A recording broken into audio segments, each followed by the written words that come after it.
আচ্ছা আচ্ছা এদিকে নিয়ে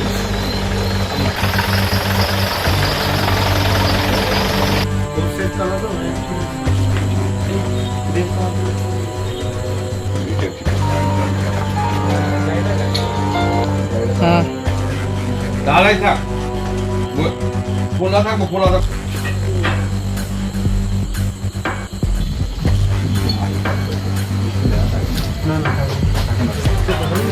সন্দেশ মনে বা ওখানে কাস্টমারের ধরেন পরিস্থিতি মানুষ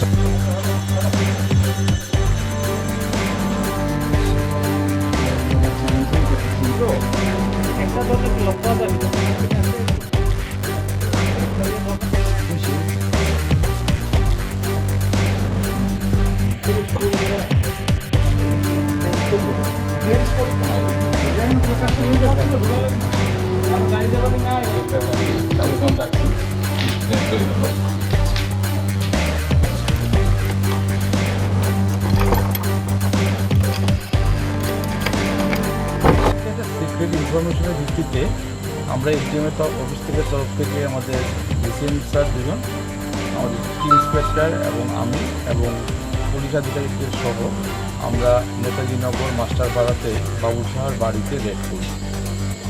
রেড করাকালীন আমরা পিডিএস ডাল 30 বস্তা 80 বস্তা 24 কুইন্টালের মতো, প্রতি বস্তায় 30 কেজি এই হিসেবে আমরা উদ্ধার করি এবং সেটা আমরা এখান থেকে সিজ করে আমাদের নিকটবর্তী যে খাদ্য গোদাম জাওয়াইলং খাদ্য গোদামে আমরা সেই স্টকটা নিয়ে যাই।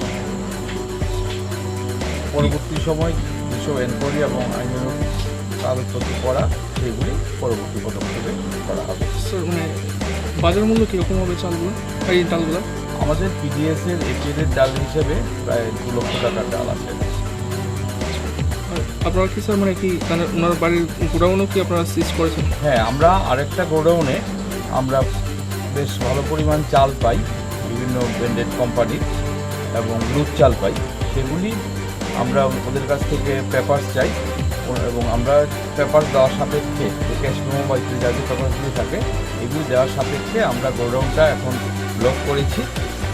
ওনাদের বলা হয়েছে আগামীকাল সমস্ত ডকুমেন্টস নিয়ে এসডিএমের কাছে যাওয়ার জন্য।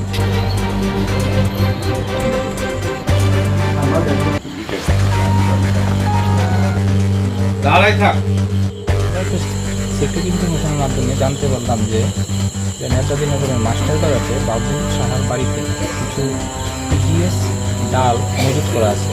এই ব্যাপারে আমরা তখন এসডিএম অফিস থেকে আমি ডিসিএম তেলে আমরা আমার সঙ্গে এসডিসি ফুড এবং ইন্সপেক্টর মুক্তবাবু সহ আমরা এই বাড়িতে এসে রিড করলাম। এসে দেখলাম যে ঠিকই এই বাড়িতে কিছু পিডিএস ডাল পাওয়া গেছে।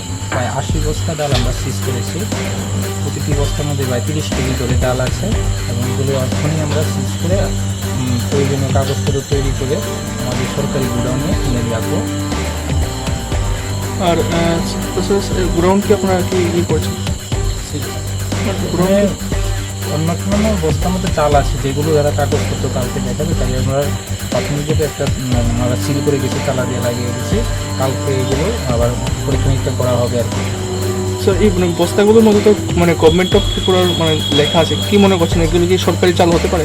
না, বস্তার মধ্যে লেখা থাকলে যে সরকারি চাল হবে তা না, কারণ বস্তাগুলো আমরা বাড়ি থেকেও কিনতে পারি। এখন এটা তদন্ত সাপেক্ষে চলবে, দেখা যায় কী হয়। আচ্ছা আচ্ছা